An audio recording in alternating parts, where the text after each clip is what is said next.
virus come from? There is a new investigation into its origins.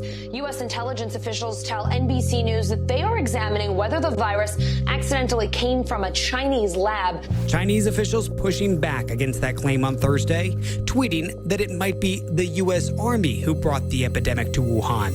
I was the first person in the world to look at an epidemic and study its characteristics and prove that it was due to biological warfare and was not a natural occurrence. So I published that 28 years ago. Early in this pandemic, I did not think the coronavirus was a natural occurrence from bats.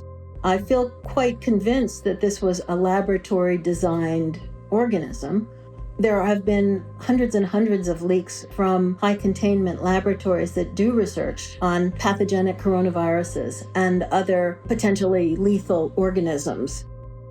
I was particularly interested in a paper that came out in Nature Medicine by 5 scientists claiming, and it was definitely a natural occurrence rather than a lab construct.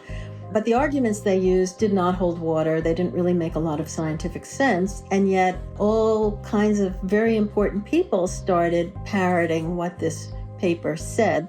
And so that, of course, got me scratching my head saying, why are these people risking their reputation when it's obviously illogical, doesn't hold water? Somebody must have made them publish this, and somebody must have told these other people that they have to say it's a great piece of science. You were quoted as saying it was a meticulous job done professionally.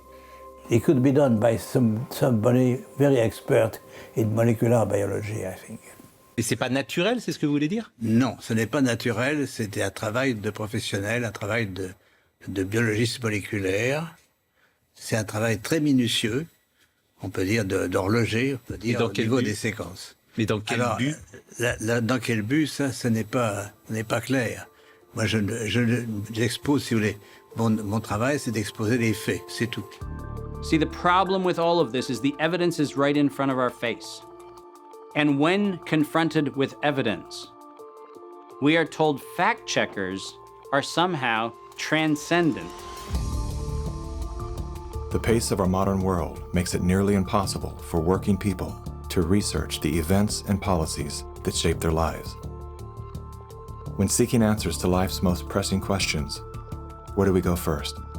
Google. Enter the subject, hit go, and there it is. Only what they want us to see. In today's culture of copy and paste journalism, it's common for hundreds of unrelated outlets to feature the exact same report. This is not the result of laziness. This is by design.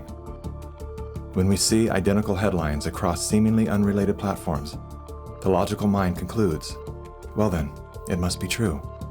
The illusion that numerous news sources have arrived at the same conclusion gives us confidence to share the chosen narrative. And just like that, we become the unwitting pushers of propaganda.